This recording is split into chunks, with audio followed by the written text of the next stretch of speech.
Okay, welcome to the ladies' Parsha share for Parshas Vayakel and Pikudei. The first question we are asking is, why does in the Vayakel start with the idea of Shabbos? 6 yomim te'aseh melacha. 6 days shall you do melacha, and on the seventh day you shall rest. And then it launches into the whole thing of the building of the Mishkan. So what has Shabbos got to do with the building of the Mishkan? So Rashi says over here a very important point, that since we're speaking so much about the Mishkan and how important it is, how the tabernacle was an atonement for the golden calf, it represents God's dwelling in the world in a permanent sort of fashion, in a fixed way, yes, and the Torah speaks a lot about it, as we know in Parshas Truma and Tetzaveh, and here in these two parshas, which we'll talk about in a minute. So since the Torah is giving a lot of importance to this very, crucial thing, which of course later became the temple, which was the focus of the Jewish people, throughout the world and, for hundreds of years. So, person might have thought that Shabbos, perhaps you don't need to be quite so strict on. We're not going to give up Shabbos, of course, chas v'shalom, but perhaps you could be a bit lenient with certain things, on if you're building the Mishkan, if you're in the process of building the tabernacle or building the Beis HaMikdash or whatever, perhaps you might be a little bit, lenient because it's so important. And therefore Rashi says, no, we do not push off Shabbos at all. We do not push it off. It is as sacrosanct as it is before the building of the Mishkan, during the building of the Mishkan, and after the building of the Mishkan. Shabbos is not pushed off in any way, and there's no relaxation of any of the prohibitions of Shabbos. That is why it starts off. This is what Rashi says is the reason why the Torah starts off. Okay, in this parasha, the parasha starts off with the idea of Shabbos. Okay, now the other point to mention is here 6 days a week shall your work be done. And this is an interesting point here, because it doesn't use the word ta'aseh. Ta'aseh in Hebrew is the more effective and more appropriate, proper word. Ta'aseh, you shall do. Okay? But teos means it shall be done. What does it mean, it shall be done? It means that really you should live your life during the week in a way that your work you shouldn't get yourself completely into it. You should be into it in a more of a superficial way, and in a way that if you keep Shabbos properly, then the work that you get doing during the week, it won't engross you so much. You won't get so completely swallowed up by it, and it'll get done. It'll get done. What needs to get done, it's get done in order to make a parnasa to live. So that's why it says sheishis yom te'aseh melacha. Okay. And, it's important to remember always that when we speak about Shabbos, we speak about the 6 days, because 6 days of creation. Now, the world doesn't like this idea of 6 days of creation. They just can't handle it. They love the word billion. They just love million and billion. Scientists, this is their lovely word. And trillion, of course, they like trillions. Suns, stars, galaxies, planets, years since the Big Bang, yes? Everything is millions and billions and trillions, So, but we don't really believe that, and we think, look, because the God Hashem certainly could have created the world in 6 nanoseconds, which of course a nanosecond is like an incredibly small fraction of a second. God didn't need 6 days. It's not like this is hard work. 6 days he needed to work to create the world. He didn't need 6 days. He needed 6 minutes. Or 6 seconds. Yeah, he just didn't. He didn't need these things. So therefore, when we say that 6 days created the world, we are saying that, some people have this question. Well, what if, the world, a day is 1,000 years? Well, maybe then it is a day. Maybe it is 1,000 years. And couldn't we say then, even by extension, maybe 1,000,000 years? Of course, the problem with that is the reason we rest on Shabbos is because God worked and created the world in 6 days. Now, if 6 days he created the world, and then he rested on the seventh, well, if you say that the seventh day represents 1,000 years, or 10,000 years, or million years, or billion years, well, then how long are we going to keep the Shabbos for? A year? 1,000 years? A million years? No, we're always going to keep the Shabbos for 1 day, because that's what it says. Keep Shabbos for 1 day. 6 days shall you work, and on the seventh day you shall keep the Sabbath, right? So therefore, it's very important to tie these 6 days with the seventh day of keeping Shabbos. Okay? So now let's move on to the real meat and potatoes, if you like, of the Parsha, which talks about, as I've just said before, that the first that he says he comes down. When did it see? By the way, when did this happen? Rashi says also this whole episode, Vayakel, when he got them all together. Vayakel means he got them all together. And then he tells them about Shabbos. And then he starts launching into the building of the Mishkan, the tabernacle. He says this happened straight after Yom Kippur, the day after Yom Kippur. So I'll give you a little bit of a timeline. The timeline is as follows. Jewish people come out of Egypt 15th of Nisan, right? Which we will be celebrating in about 3 weeks' time, yeah? That is first day of Pesach, I think. Yeah. So exactly 3 weeks today, I believe. Starting from last night, right? Wednesday night. So then the Jewish people go into the desert. They get the Torah at Mount Sinai on the 6th of Sivan. 6th of Sivan, then Moshe goes up the mountain the day after. He goes up there for 40 days, 40 nights, comes back down, sees the Jewish people worshiping the golden calf, which was on the 17th of Tammuz, 40 days later. Sivan, right? Tammuz is the month after. Sees them worshiping the golden calf. That was a whole simus there. There was a whole balagan. Certain people were executed and people died from a plague, blah, blah. Oh, whole unpleasant consequences there. Moshe goes up the mountain again. This time now for 80 days to 2 sets of 40, okay? Which the first one ends at Rosh Chodesh Elul, and the second ends at Yom Kippur. And Hashem, Yom Kippur, Moshe comes down the mountain with the 2 luchos, with the tablets of stone in his hands, and that is a day symbolizing the forgiveness of Hashem, and he gives us the Torah again, the 2 new tablets, and the Torah is renewed. And the day after this, Moshe comes down the mountain. Moshe is already down the mountain. He gathers everybody together, okay? And he says, right, chaps, Hashem has forgiven us, but he's kind of forgiving us, and he's given me the new luchos. But what we got to do now, the first thing we got to do is to build the Mishkan, build the tabernacle. And that is what they go and do. And that's what he says in verse 4. This is what you've got to do. This is what Hashem says. And then he goes through the whole thing. Take the truma, the gifts from the people, right? Gold, silver, and everything. He goes on. And now, from here on, he launches into an entire, I don't want to use the repetition, apparent repetition of building the temple, okay? And it extends, by the way, into the next Parsha, Pikudei as well, where it actually adds up all the amounts of the materials as well. And there's a whole reckoning, a whole accounting of the materials that were used, okay, for the building of Mishkan. Now, the very obvious question that so many people have asked over the years, I see we lost Mrs. Mintz. What happened to Mrs. Mintz? I don't know. Anyway, same she couldn't hear maybe. The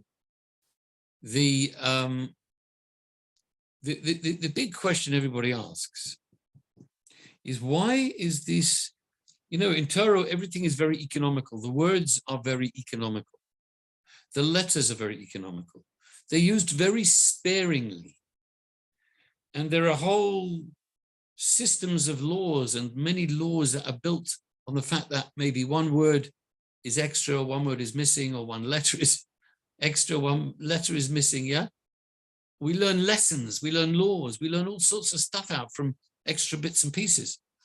And here we've got 2 whole chapters basically saying the same thing that we had in Parshas Tetzaveh and Parshas Truma.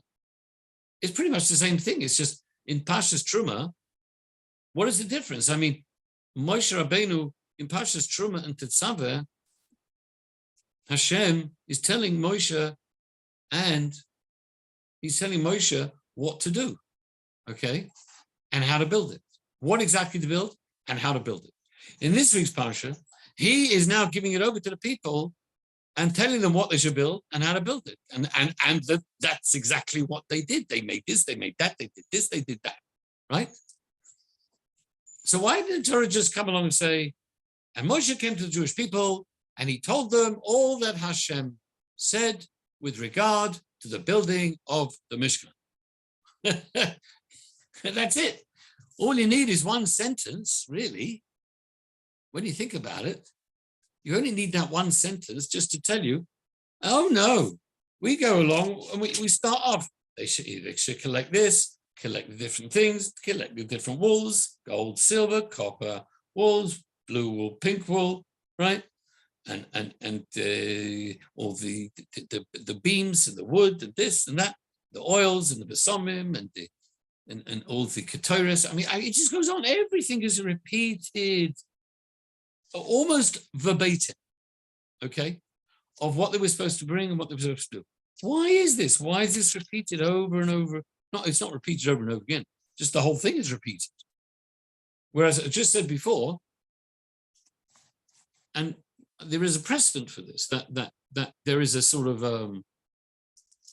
in fact, we read, I think, even in just a few weeks ago, in the building up of the giving of the Torah, Hashem says, Hashem gave over to, or Moshe gave over to Hashem, all the Jewish people said. And Moshe gave over to the Jewish people that which Hashem said. It doesn't repeat it. So why is everything repeated here? This is the big question. Big question. And there are different ways of trying to answer it. There is one way that says, there are really two kinds of tabernacle. There's a spiritual tabernacle, and then there's the physical one. What does that mean? It means, like in everything in life, you have, you have a blueprint. If anyone wants to build a house, what do? They hire an architect, an engineer, a designer, okay? And what do they come back with? They come back with beautiful pictures, 3D representations of the new house and blueprints, yeah? So, and this is how we're going to build the house. Well, that's all very nice. But when you really build the house in reality, it's a lot different. It's a lot different. Putting everything in reality is different from what it is on paper. And although, of course, the Jewish people followed as faithfully as they could to what the original design was, as expressed in Parshas Truma and Tetzaveh, the reality is always different in a sense from the vision. The reality of life is different from the dream. A person can go into any kind of relationship that they have, whatever it is. They have a relationship with a spouse, they have a relationship with parents, with siblings, they have a relationship with their employees. And before they embark on this sort of journey of a new relationship, let's say, yeah, you kind of have a dream sort of idea of what this relationship should be with your parents, with your spouse, with your siblings, with your children, with your employer, with your worker, with all the relationships that we have and everything that we do in a sense. We have a dream. I have a dream, right? People have dreams. Are the dreams fulfilled? Well, sometimes dreams are fulfilled. And sometimes dreams are fulfilled in one way, and then they're not always exactly the same reflection of the dream that you had. And reality does not always reflect accurately or adequately the dream. And perhaps this is the lesson that it's important to know that when you've actually finally got that house built, it's a real thing, and there's a major difference from just the dream. And I think it's very important that we should remember that not to be frustrated sometimes, that when we put our dreams into practice, we've got to do what we have to do. And we have to try and faithfully reproduce what it says in the plans, right? But there may be certain things missing from the final reality. There may be certain things missing from the house. There may be certain things missing from one's relationship that you have with a spouse or with a parent. The things that you yearn to have, you'd like to have, you want to have, but they're not there. And in a sense, you could say, well, it's frustrated dreams. Yes, perhaps they are. But this is really what life is about. Sometimes it's not always about, the biggest frustrated dream is Hashem's frustrated dream, if you can imagine. Hashem had the dream of creating a world where he would feel really at home. That was why he created the world in the first place. He created a world that would be a finite world, full of incredible, natural, glorious beauties, and through which we would come to recognize the greatness of Hashem through the natural beauty of the world. And just by sitting and watching it and meditating and thinking about it, and that would make us vessels for godliness, and God would feel so at home in this world, okay? That was sadly frustrated by Adam and Eve eating from the fruit, yeah? Now that frustrated Hashem's design of the world, okay, and messed things up for quite a long time until the building of the temple, right? Until the giving of the Torah on Mount Sinai. The giving of the Torah was really, in a sense, brought everybody back to the Garden of Eden. It says that they became immortal at the giving of the Torah. They lost the ability or the necessity to die. Right? They actually went through death, actually, at the beginning. They were resurrected. Yeah, they were resurrected. Every time God spoke, they died, they couldn't handle it, and they were resurrected.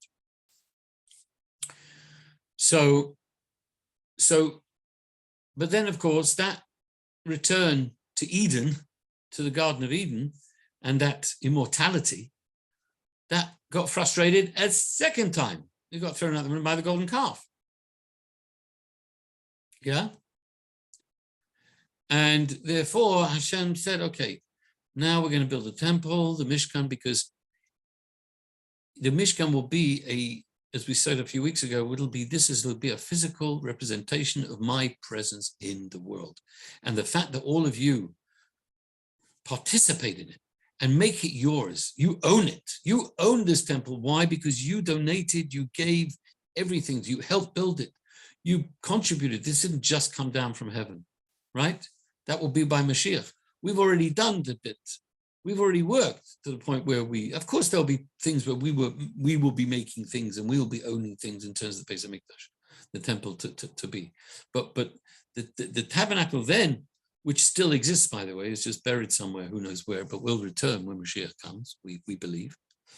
And therefore, this is,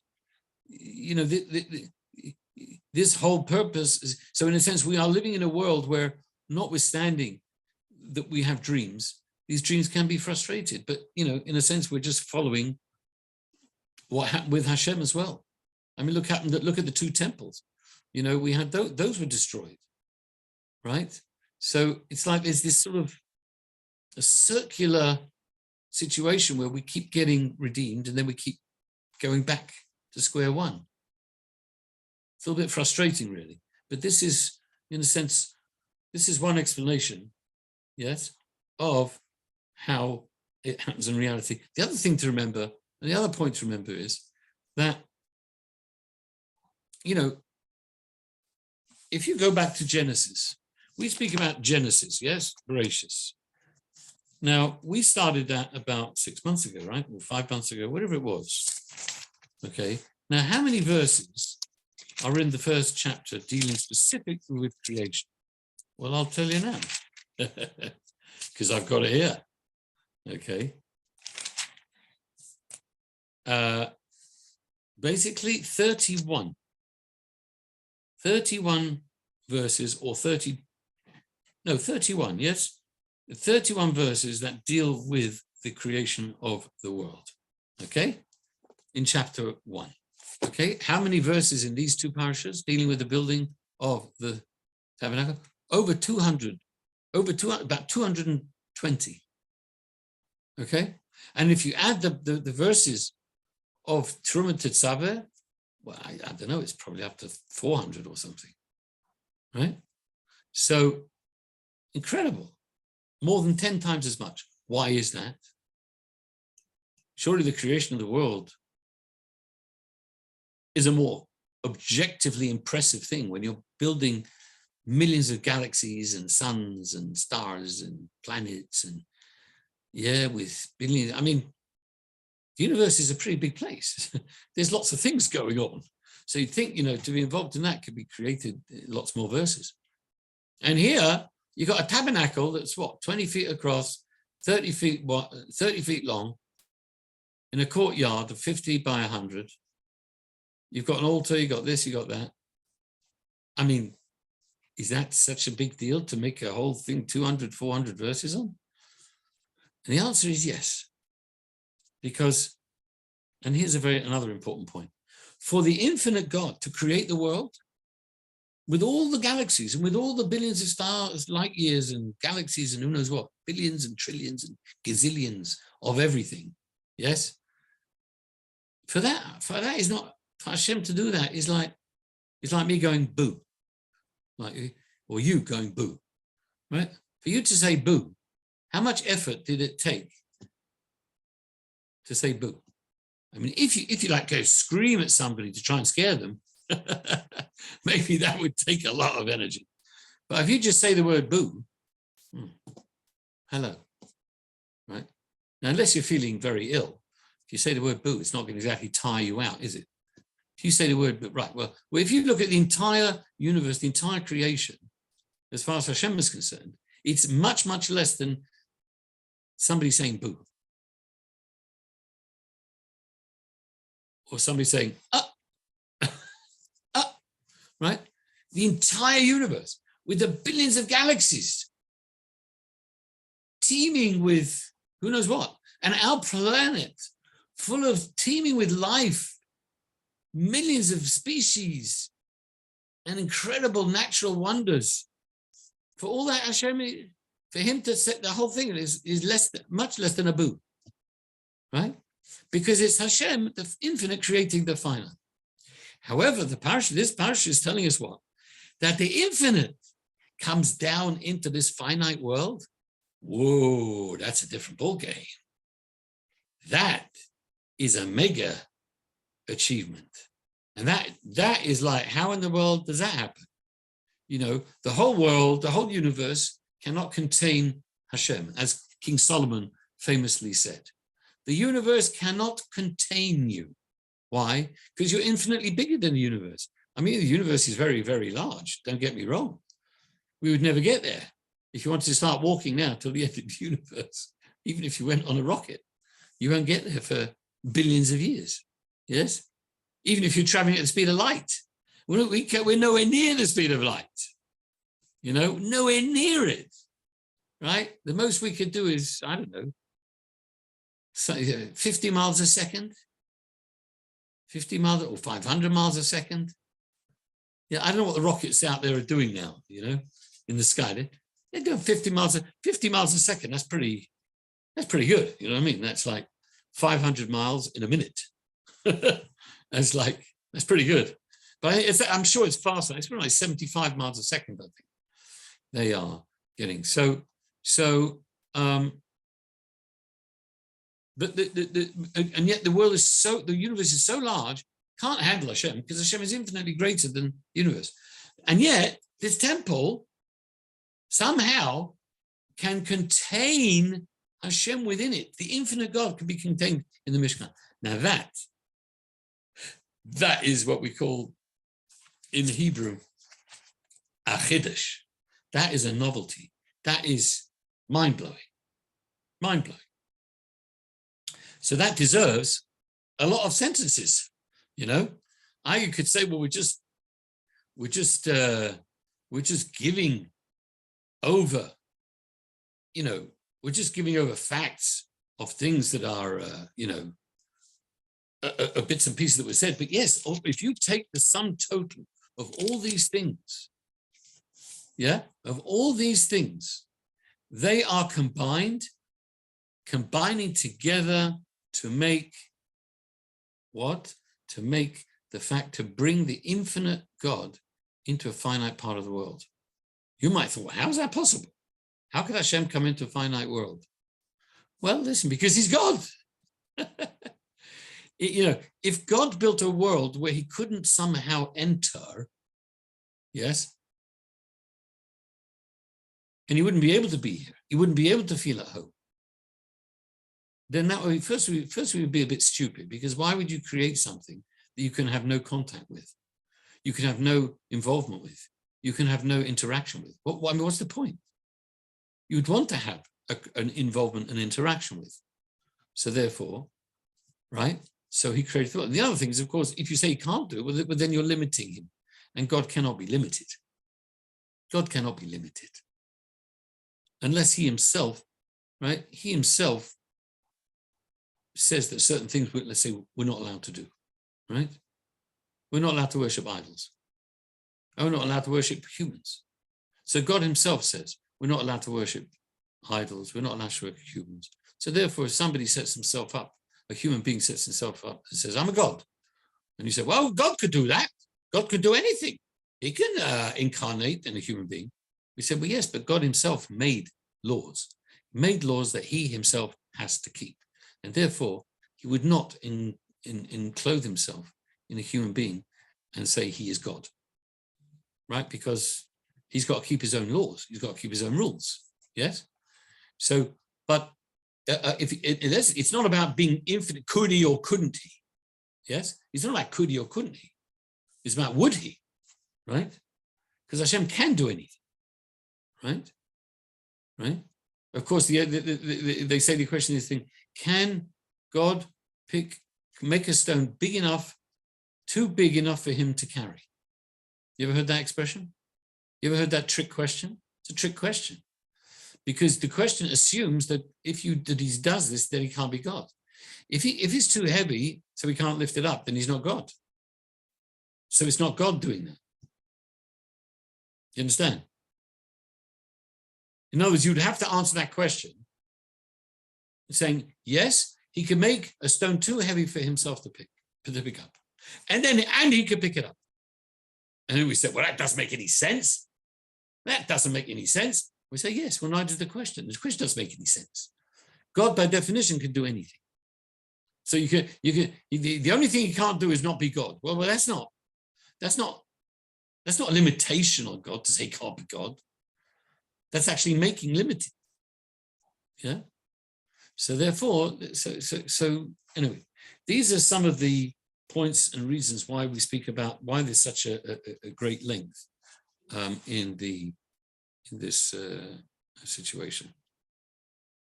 Okay. Just lastly, to mention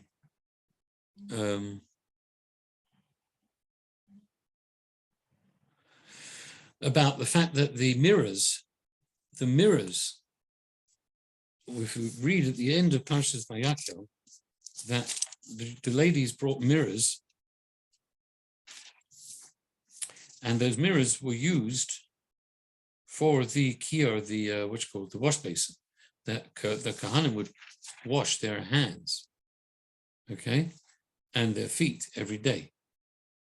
Okay, I'm trying to actually find the place. I don't know if I find it. Yes, it's actually page 598. 599, verse 8. And there it discusses that the ladies brought mirrors.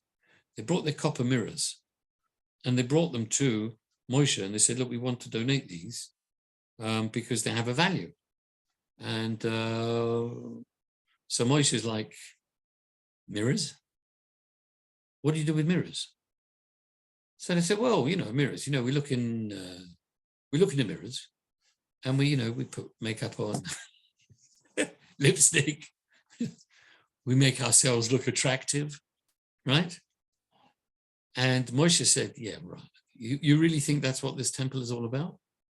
That you're making yourself attractive. Who are you making yourself attractive for? Well, your husband, my husband, our husband. Yeah, so Moshe said, look, Moshe couldn't handle this. He says, no. We can't have this sort of stuff in the temple, right?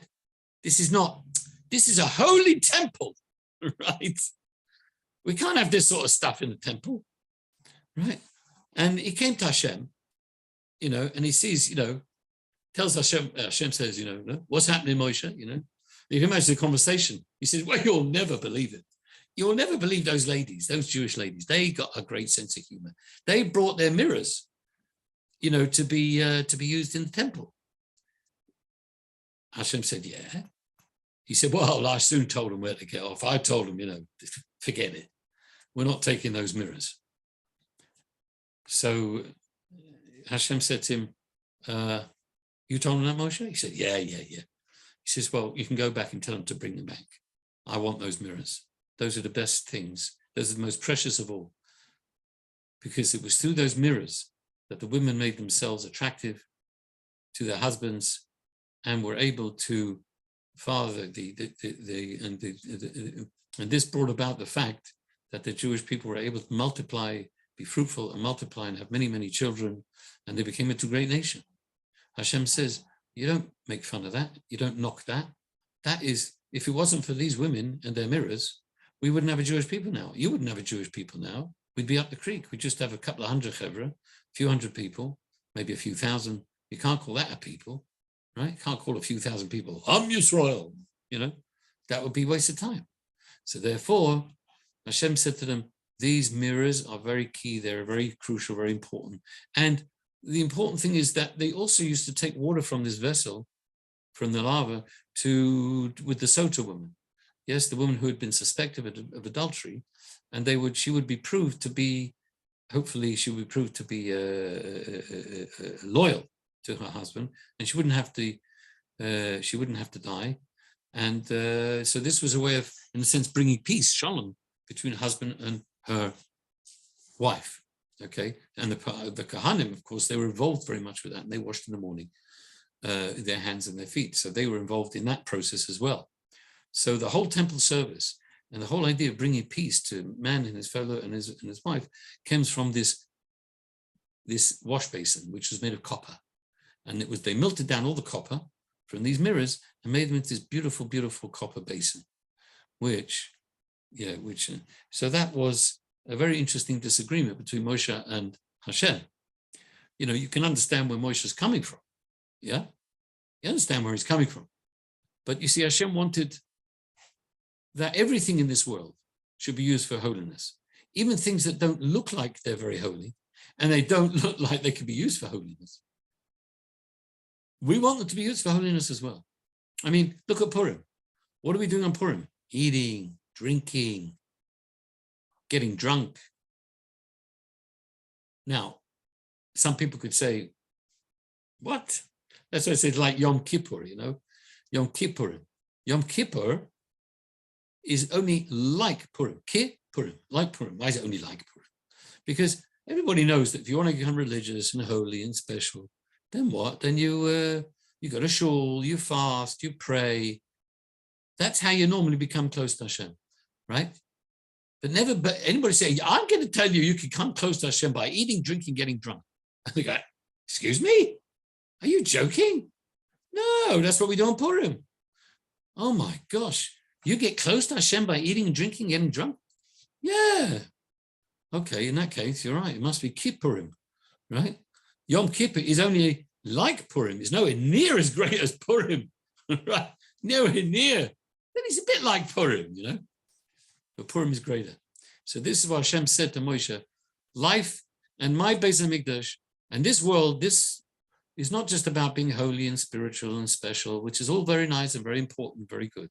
Learning, davening, learning, all that stuff. But it's also about sanctifying the physical world, making it holy.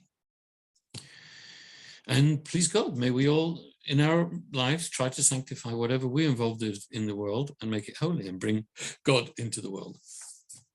I thank you for listening at this point. It was slightly truncated this week because we had a bit of not such an easy start to the class due to the Zoom situation, but never mind.